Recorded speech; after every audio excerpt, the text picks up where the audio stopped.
পুরুষ মানুষ ধ্বংস হওয়ার জন্য এই ৬টি কারণেই যথেষ্ট।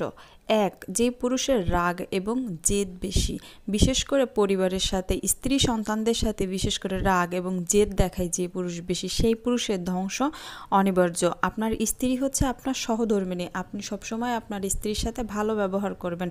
আপনার স্ত্রীর সাথে ঝগড়া ঝামেলা বিবাদে জড়ালে আপনার সংসারেই অশান্তি হবে। এতে আপনার জীবনই বিপর্যয়ে চলে যাবে, আপনার জীবন ধ্বংসের মুখে চলে যাবে। তাই স্ত্রীর সাথে ঝগড়া বিবাদ না করাই উত্তম। হওয়ার দ্বিতীয় কারণ হলো স্ত্রীর সাথে তর্ক করা।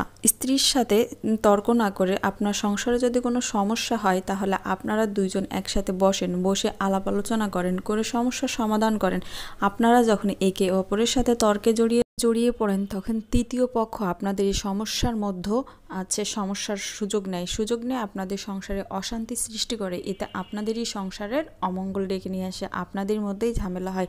তাই সবসময় সতর্ক থাকবেন, স্ত্রীর সাথে তর্ক করবেন না। স্ত্রী যদি কিছু বলে সেটা মেনে নেবেন, এতে দুজনেরই ভালো হবে। আর সতর্ক না থাকলে একজন পুরুষের ধ্বংস অনিবার্য, এটা কেউই ঠেকাতে পারবে না তার ধ্বংস। তার কারণ হচ্ছে স্ত্রীর রূপ নিয়ে কথা শোনানো। আপনি যদি আপনার স্ত্রীর রূপ নিয়ে সন্তুষ্ট না থাকেন এবং আপনি যদি সেটা আপনার স্ত্রীকে বারবার বলতে থাকেন যে তোমার রূপ ভালো না, তোমার চেহারা ভালো না, তোমার সঙ্গে আমি একসঙ্গে থাকতে আমার অনেক কষ্ট হয়, এইভাবে যদি আপনি পরকীয়ায় জড়িয়ে পড়েন তাহলে তো অবশ্যই আপনার জীবন ধ্বংস হয়ে যাবে।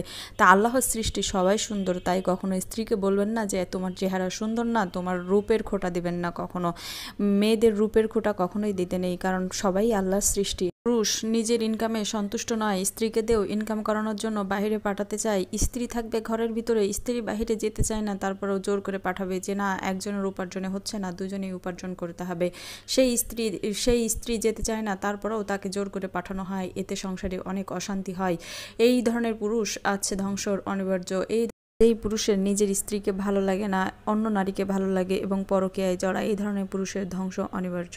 ৬. যেই পুরুষ একাধিক বিয়ে করে, যে পুরুষ একাধিক বিয়ে করেছেন না সেই পুরুষের জীবন ধ্বংসের মুখে চলে গেছেন। কারণ একজন স্ত্রীকে সামাল দেওয়াই কঠিন, সেখানে একাধিক